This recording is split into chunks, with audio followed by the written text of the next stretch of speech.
thì mua chút tí kia cũ giá tuần không có tổ sĩ phứ thả xe có một cả khi em chỉ chút tí tay tăng cho cũ hay cho chút tí được cũ mà đi bao mình gì thế mà chỉ cần chút tí nó nhỏ hay này chú đấy sĩ phứ chờ kia nhỏ là mà cỡ kiểu nhà yêu tàu đó gì về tiền nhóc họ lúc rồi nó mua ít chiều lên thể nên tôi thể cho cũ mà cũ giá cỡ mà bắt đầu cũng tụt thanh sai gì rồi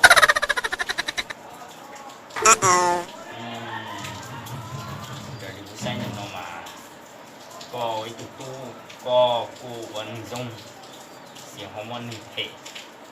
tôi ơi thể cho có lọ cũng cũng mà đi thì mình chỉ chi cho có một ba cái thực kinh điều sĩ phứ giờ đi với sĩ tỉnh cho ta kia các đồ có tổ cũng tuôn là nó có khách cũng nào đi người chỉ cũng sẽ đó sĩ phứ có đúng rồi sĩ phứ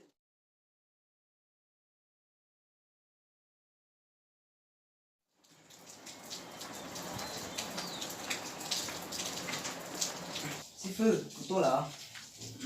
dùng lúc nào có tôi cất chút chi nữa cô chút chi chia ở cũng là có mù cất tàu bể tôi cho số tây lọ lúc nào cũng bảo mua ở thế đâu có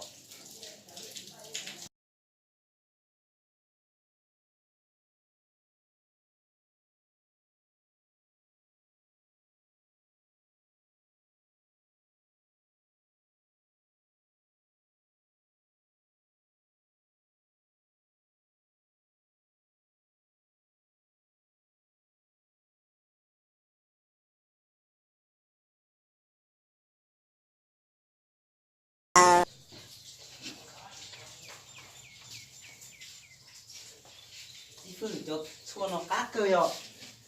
cho số nó cũng rồi dẫu người của chỉ có sắp tỷ lệ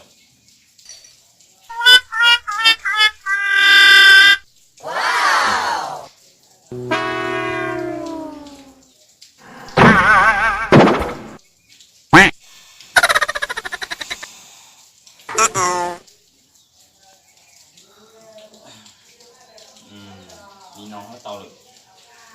nó có tàu của tê chu chi ta được cho một vị sinh khởi có cho một tàu cộng đường liệt có thể đi vô trời tàu đi có xe xa sĩ phứ chịu trả lý chế cũng mua rồi không sao một đoạn không có sai sĩ phứ nữa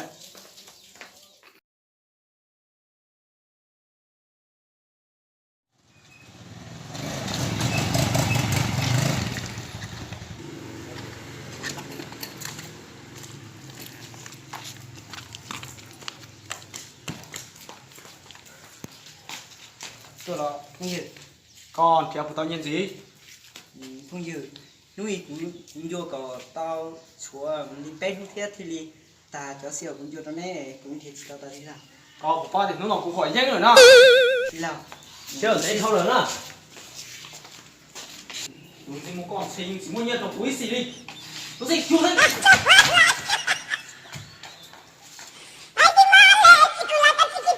giờ thì cũng không muốn xỉa cái đây này một cái lúc đi học chúa này giả thế à để lộ chúa sức à Ê, chú kia đâu?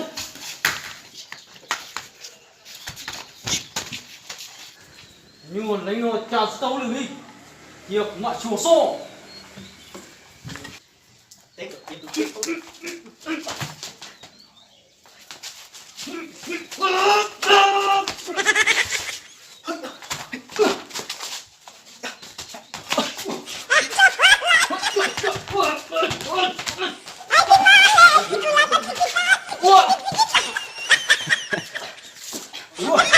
Không đi cha.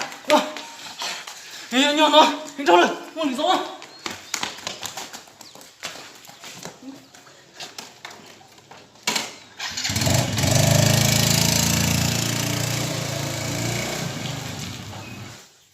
ông xem một không buổi sáng sẽ chú phải đi